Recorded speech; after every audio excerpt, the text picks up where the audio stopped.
If you hear this, this is Chase Lamb. We need help right away.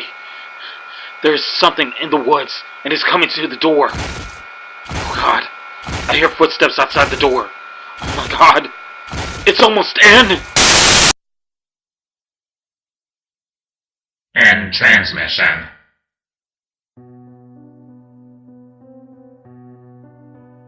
Hello, this is Chase Lamb, along with the 4 other idiots I have with me. Brandon, Mitch, Gordon, and Mike. We met in college when we were studying to be game designers, but we figured out that was not for any of us. Instead, we decided to explore the unknown and unexplained. We are what you call paranormal explorers. We travel to places that cannot be explained, and we try to bring it into light for an answer. Today, we're heading to a place named Sarsha. We got a lead on this from one of the Facebook posts about people saying on how the scary stuff doesn't exist. The thing that really got our attention is when we tried to find Sarsha on Google or any type of mapping system. We weren't able to locate it. Luckily, our local library had information on Sarsha, as well as a couple of old newspaper articles on the place. According to the old books and newspapers that we have read so far, the town has been abandoned for almost 80 years. Nobody can explain why, but it is rumored that anybody that attempts to stay there for 20 days disappears. It continues to see the people are never found again. These apparent warnings that were given to us raise our curiosities. After doing a lot of research and database searches, we were able to find where Sarsha is located. So that's where we're going to go next. Day 1. Since apparently nobody has stayed here for 20 days, and we obviously need proof, I brought my journal so I could keep notes. Mitch also brought along his video camera, so you'll be able to catch clips of us at the same time. We are now 20 minutes away from Sarsha, and I'm looking forward. I randomly pass out, and find myself looking at a ghostly figure of myself. I was interrupted by Gordon as he shook me violently to wake up. He asked me if I was alright. I told him I was alright and blamed the pass out for not having a lot of sleep. I didn't want to say to Gordon about what I saw, but if I did, the group would think I'm trying to chicken out, and I highly doubt they would believe me. I decided to shake the thing off as a small dream or some type of hallucination since it had been a while since we both had gotten sleep. A couple more hours passed along as we felt a random stop to the car. Mitch looked at us with a happy look. Welcome to Sarsha. Brandon took the camera and started to film the surroundings around us. They were right about it being abandoned. It looked like nobody has lived here in years. The grass was at least 7 feet tall, and there were cornfields with dead, brown pieces of corn all around them. The air had felt like it was toxic, and the water was completely yellow. We walked around Sarsha more, hoping to find some haunted item or a warning made by other people. All we found was an old wooden house that was completely destroyed. Since it had not been occupied, we decided this would be our camp. Day 2.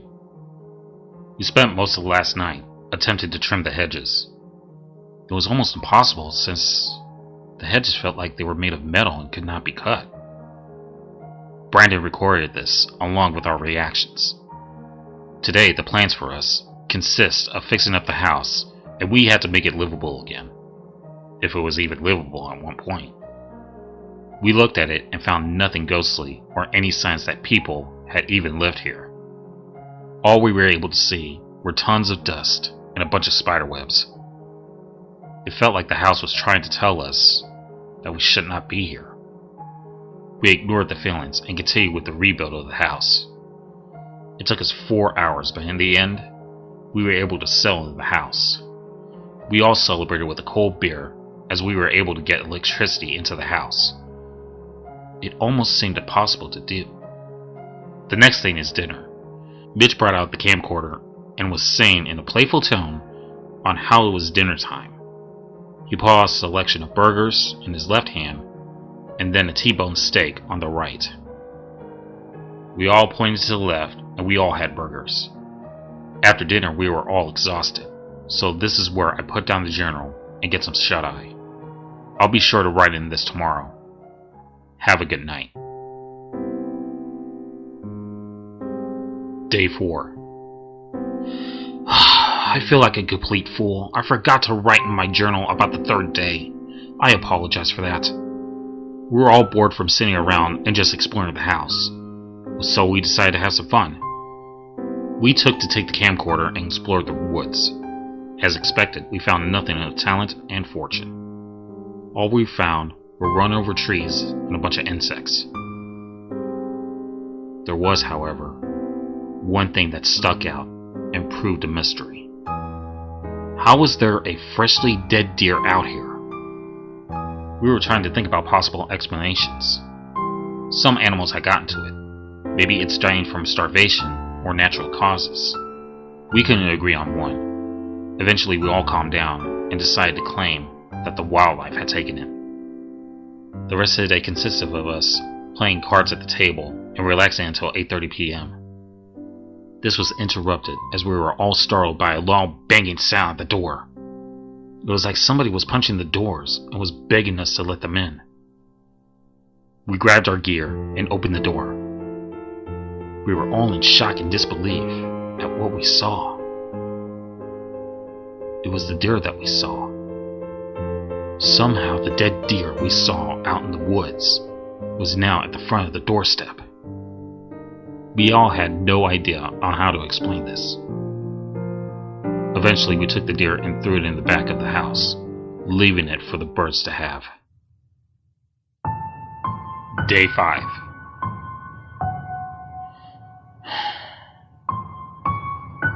I don't claim to believe in the paranormal activity or other beings relating to that. Yesterday, I was very close to changing my mind. Although last night, I heard unexplainable noises. Leaves were cracking outside, and again, there were more bangs at the door. Every time we went outside, there was nothing in sight, and the noise would stop. It almost felt as if something knew we were coming out to inspect the area. What life could live in these conditions? Day 7. Sorry that I haven't written in a couple of days. I tripped and hit my head on the floor. I was in and out of it yesterday, so I decided that it wouldn't be smart to write in the journal. Anyways, we continued to search the house. Mitch found a journal with a small key slot behind a framed picture of a boat sinking at sea. It was shaped like a diary and it couldn't be opened since there wasn't a key to be found. Instead of bashing open the journal to break the lock and see what was inside, we attempted to picklock it to not risk any harm coming to the journal. After multiple attempts to pick the lock, we failed. To lose the feeling of defeat, Goran decided that what we were doing was boring and thought it would be fun if we went fishing instead. We got our rods and reels and went to the yellow-stained water. To the surprise of everybody, including myself, there were fish that lived in the yellow ponds. We stood there talking about how the events that had been happening and trying to come up with explanations to the weird events that had been happening. An awkward silence came over us as no one could give a straight answer. The silence was broken when we snagged multiple fish. We were all excited to head back to the house since the fish looked safe enough to eat. This would all be broken, but what we saw in the house. We opened the door to the house. The interior of the house was utterly destroyed. Pictures and clothes were thrown all over the place. It looked like a tornado had come in and thrown everything around. We were frustrated as we cleaned everything in and fixed the mess. There was one thing, a small detail that I noticed. The place where the journal had laid before was completely neat. The only thing that was wrong is that the journal was missing. After fixing up the interior of the house and finishing our job, we stood in silence. The only noise that you can hear was the wind hitting up against the windows. Mike was frustrated and yelled and pointed at us all, demanding to know which one of us did this. None of us replied, since we had nothing to say. All we did was look around, hoping someone would confess and say it was a prank. It didn't happen. We decided that it would be best to forget the situation. We finished cleaning the house and got done putting everything back within the hour. After this, the other 4 were all snoring, but I couldn't sleep. Not after what happened today. I tossed and turned, and I heard the sound of paper crumpling. I heard it again and again. It sounded like it was coming from under my bed. Curiously, I lifted the bed. To my surprise, it was a perfectly intact piece of paper with nothing on it. Day 8. I didn't tell the others about the page I found. We all went downstairs for breakfast and decided that we were going to explore the cornfield later. It was different from the last time we saw it. It was no longer the dead brown stacks we saw. Instead, it was pure, yellow fresh corn. Just as we were putting our plates away, there was a giant thump at the door.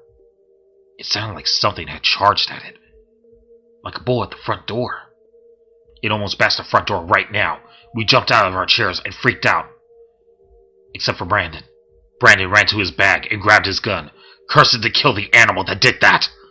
We all yelled for him to stop, but couldn't catch up to him as he ran into the cornfield. He was gone, except for his footsteps. We had to find him before he did something stupid, or possibly end up hurting himself. We followed the footsteps into the cornfield for what almost felt like an eternity. In our time trying to find Brandon, we came across something very strange. We found a weird footstep pattern in the dirt. It looked like something was walking with 5 feet, except every footprint was different. All the footprints were different, since none were the same, and each one was a different shape. We took our camera and took multiple pictures of this. As we inspected the footprints more, we were surprised to hear a loud scream coming from the depths of the cornfield. We ran to find who had screamed, pushing off every piece of corn that came in our way.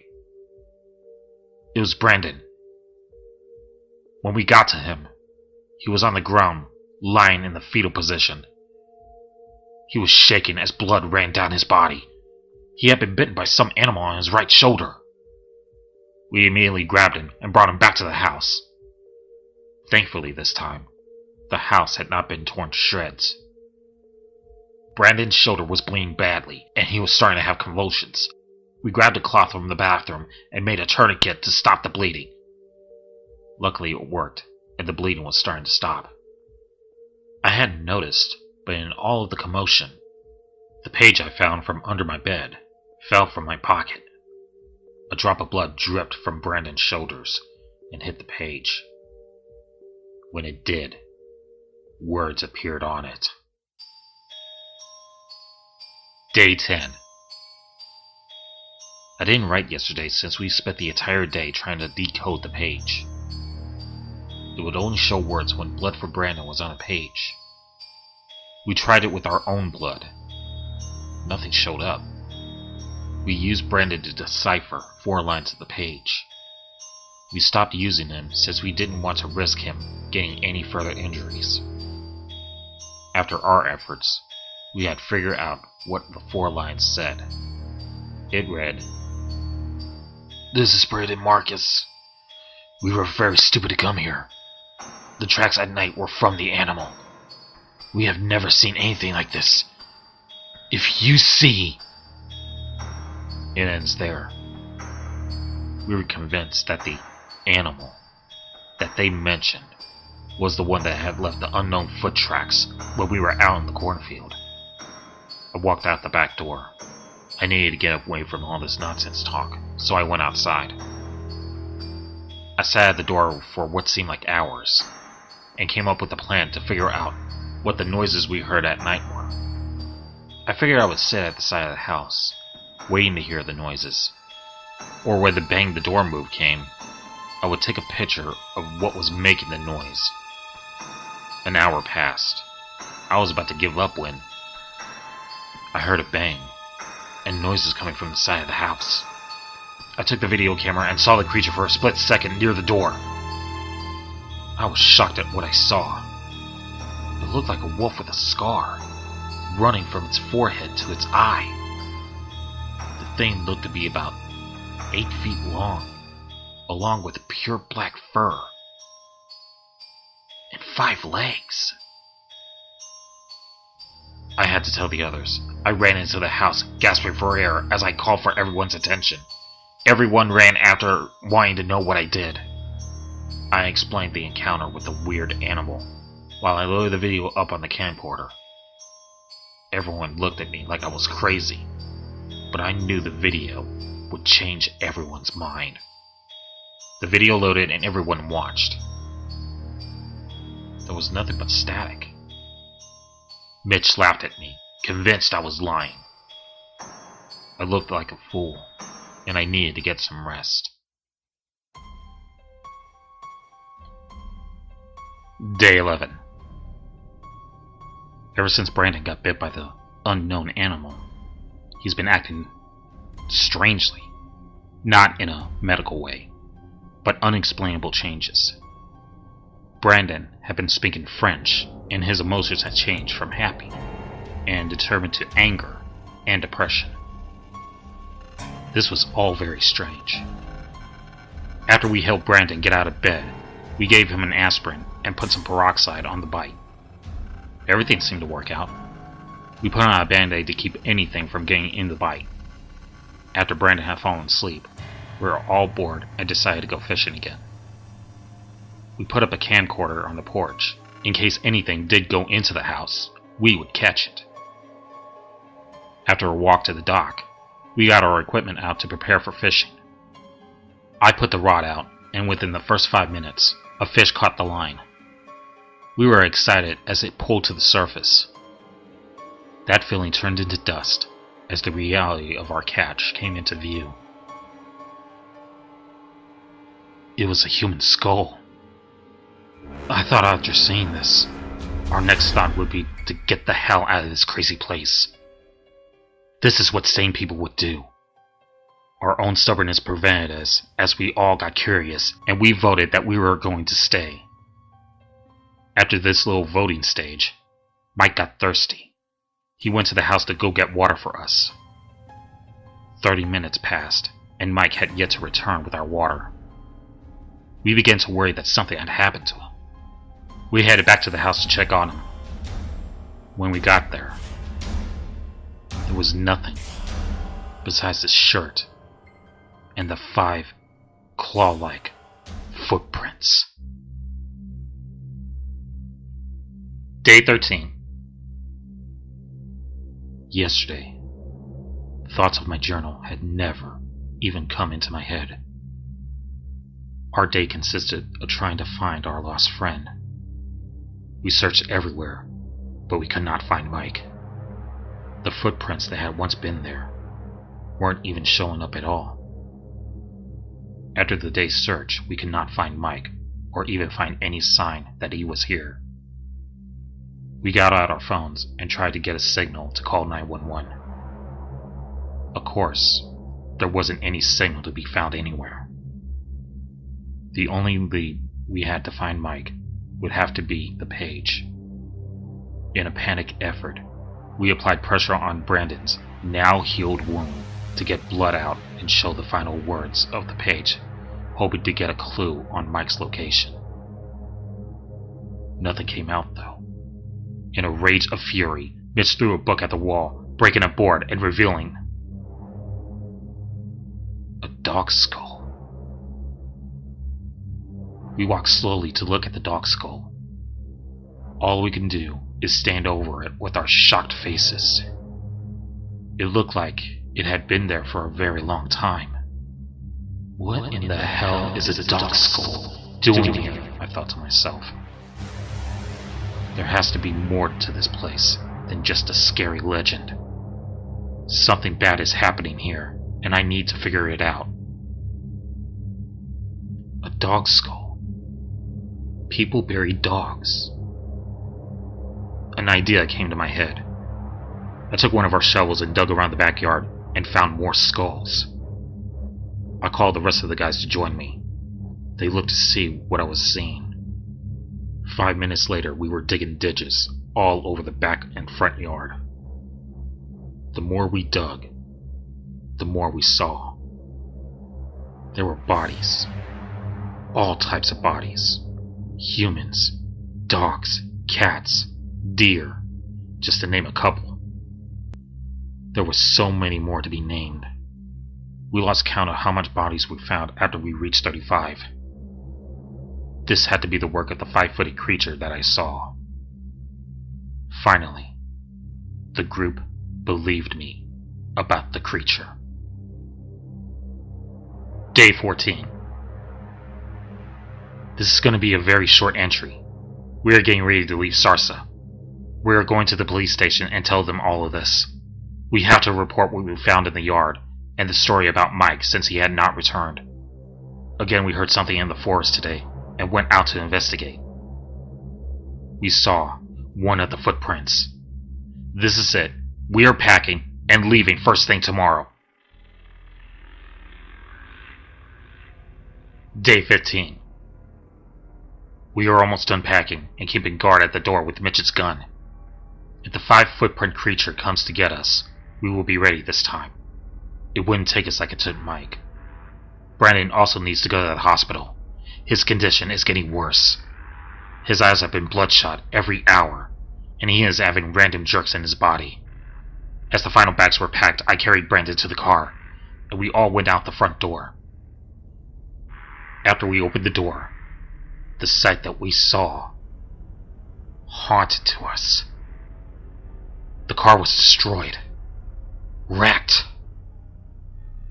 It had the appearance of someone had whacked it with a baseball bat 200 times. The windows were bashed in, and the engine looked like someone had dropped a giant boulder on it. We had nowhere to go, and no one to contact. The nearest town was 105 miles away. We were going to die here. The only thing that we could do is hope and pray. Our only hope would be the journal. We went to get it, hoping that it may contain some way to get out of here. Anything to get out of this hellhole. We opened up the journal, ready to squirt Brandon's blood all over the page, not caring how we escaped this place. When the words became mysteriously visible, I looked at it, shocked that it was readable.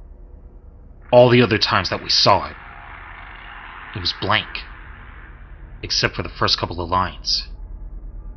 In turn, it was a journal, similar to the one that I am writing. It was written by a man named Bernard Jenkins.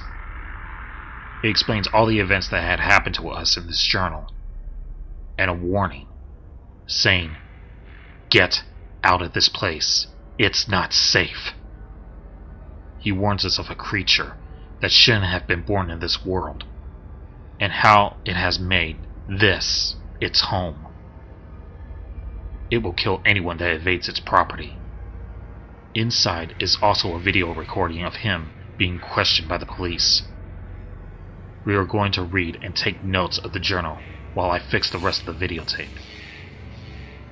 Things look dim right now, but I am certain that we can escape this place. Day 16. As I promised, here is the police tape recording that was found taped to the journal. We pulled out our video camera and recorded on what came out next. Brandon, are you okay? The officer said in a very calm voice. Am I safe? Bernard asked in a very edgy voice. Yes, you are, Bernard. It can't hurt you. But we need to ask you a couple of questions about what happened in Sarsha.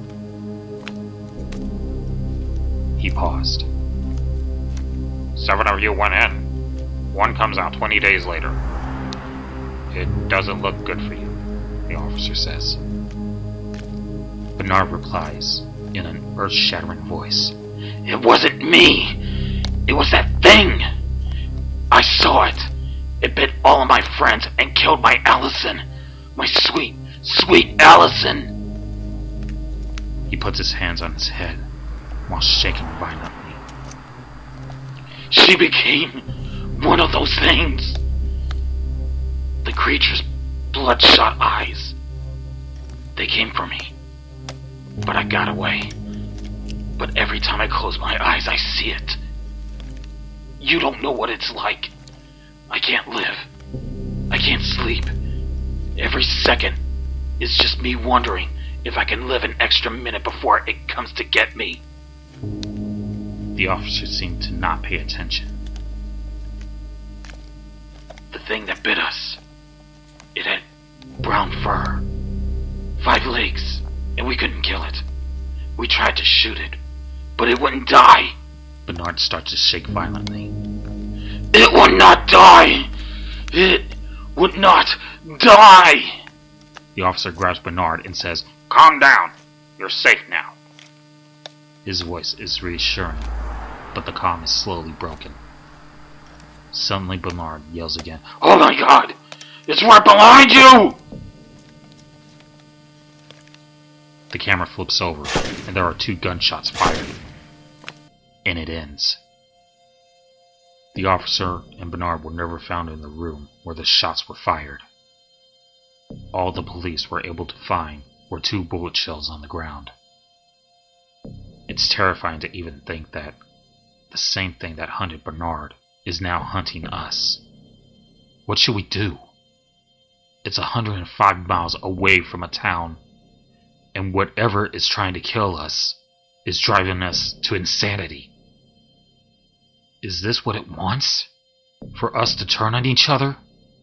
One by one? Day 17. All night we heard growling. Every second of the night. I heard it. I felt it as an echo ringing in my head. It wasn't until the sight of sunlight came, and the growling had stopped. We were granted with a morning present that had made all of us sick to our stomach. At the doorstep was Mike's body, destroyed and decapitated. He had been ripped in half by a chainsaw. Mitch and I couldn't even look at the body, so we took a blanket, covered him, and put him in one of the holes that we previously had dug up. Another body to go with its collection of its other victims. We promised to Mike that we would find that thing that did this to Bernard and kill it. We would kill the creature to deliver this evil that had hid in this world. We took out all our weapon-related items and started making weapons. We were interrupted by another one of Brandon's seizures. We thought that what Bernard said, that it turned him into one of those things. Was Brandon turning into something else that was not human? I loaded the gun, and when nobody was looking, pointed it at Brandon. I was about to pull the trigger, but was interrupted by Gordon. He tackled me to the ground, yelling at me, snapping me back into reality. I took a deep breath, knowing that I was starting to lose my sanity. Gordon had the most disgusted expression on his face that I had ever seen him make. He slapped me in the face and told me to never think of that again.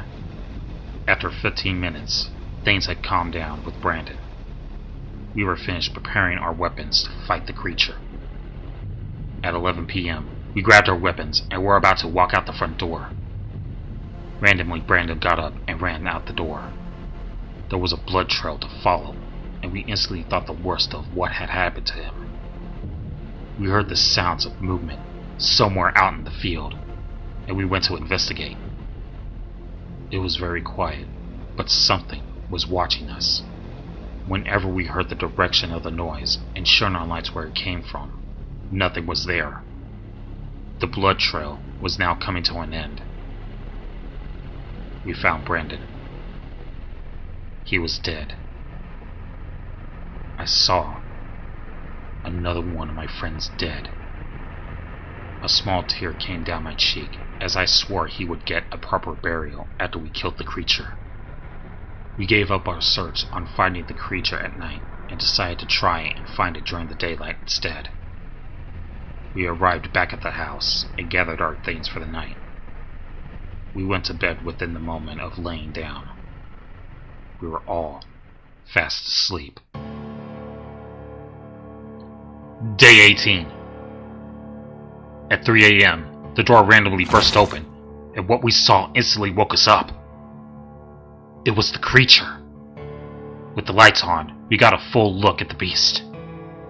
It had a bear as a head, followed by scars covering up the right side of its face. I immediately grabbed one of the guns and shot at the creature. It dodged my bullet and ran back to the front door. It must have considered me a threat. Before it ran, Gordon swung a baseball bat and hit it in the ribs. We saw it run off with blood coming from its mouth. We were both excited and happy that it could be hurt. If it bleeds, then it can be killed. We pursued the creature with guns in our hand. It was still faster than us, and we were losing sight of it. You could tell by its movements that it was hurt. Just then something charged us from behind and tackled us. It was Brandon. His eyes were completely bloodshot, and foam was coming out of his mouth. A thought popped in my head, going back to the things that Bernard said. How it turned people into those creatures. The only thing that I could guess is that Brandon is now one of those things. Brandon attempted to punch me. I was able to dodge and push him off me. He made a death-curdling scream as he charged at me again. I jumped out of the way, barely escaping this charge.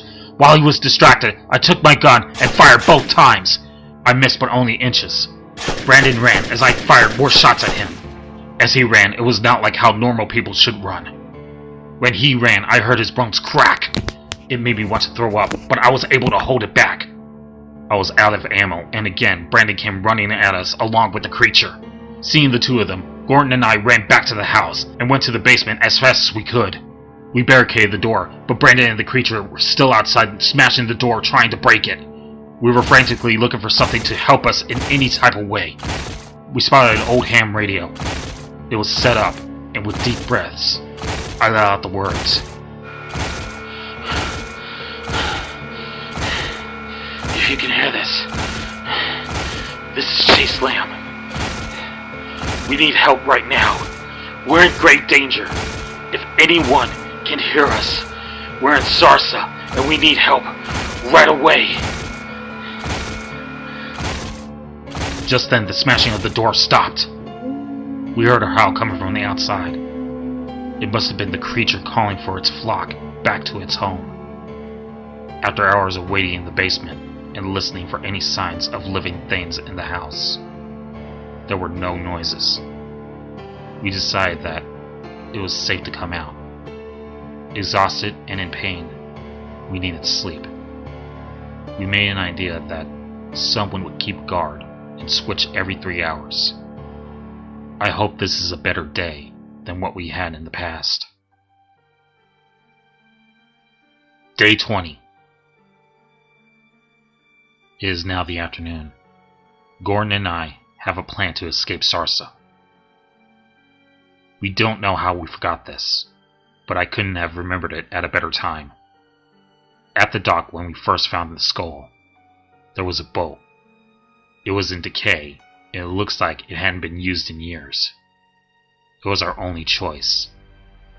It was hard abandoning everybody, but Gordon and I had to. Mitch was missing, Brandon had turned into one of those things, and Mike was dead. We gathered the rest of the gear, and we were ready to make the fastest run of our lives to the boat. We checked the inside of the house, in case Brandon was hiding, or the creature was waiting for us. We looked out the windows, and found that everything was the same outside. The saying, "Looks can be deceiving," couldn't be further from the truth. The atmosphere didn't fit us at all. It was quiet.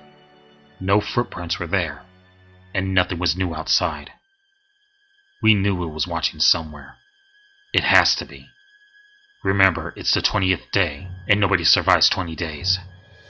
Gordon and I grabbed our guns and opened the door. We ran as fast as we could. Nothing was out in the ordinary, but this didn't even give us the thought of slowing down.